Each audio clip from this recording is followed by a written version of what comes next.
Thank you for taking 2 minutes to watch this video. I think it's important, and it'll help you with the process, knowing what to expect and some of the deadlines that are going to be coming up.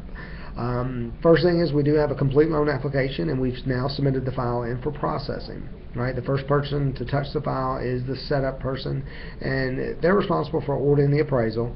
They order the title work. They also order the transcripts on your tax returns as well as the Social Security verification. Alright, then they'll pass the file over to June, and June is your processor. She'll reach out to you in the next few days and let you know what items she anticipates the underwriter needing. Alright, and she's going to be submitting the file into underwriting just as soon as possible. And anything that she asks for, just please go ahead and get it back to her as soon as possible, but knowing that the underwriter could come back and need additional information.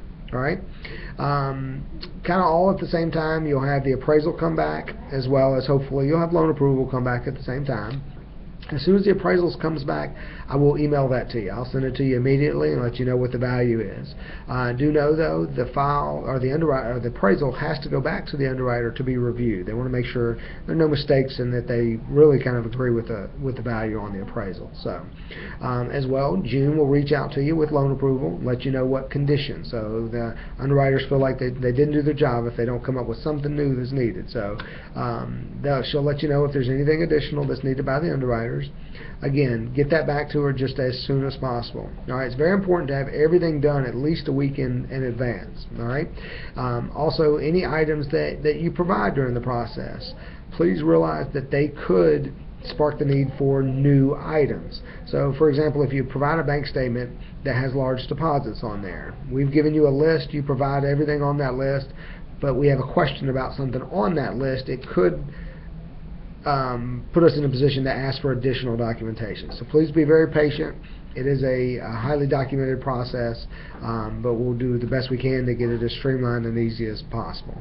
Alright, once we have everything from you that the underwriters requested, we feel like all questions have been answered, we submit the file back in for a clear to close. Alright, final approval. That's the point where we need to be at least a week out.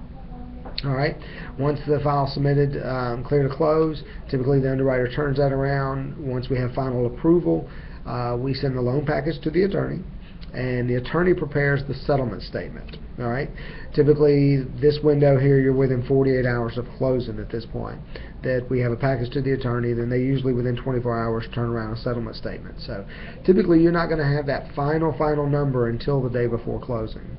And at that point, you will need to wire the funds to closing.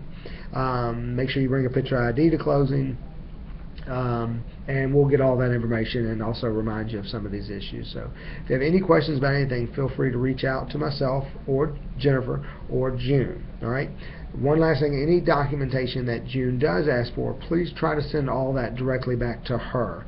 I know at this point you've probably spoken with me and Jennifer a good bit, but once we pass it on to kind of streamline the communication, it's best if you kind of send everything directly to June. Definitely call myself or Jennifer if you have questions, but if you can, try to direct any documents, etc., over to June. Alright, thank you very much.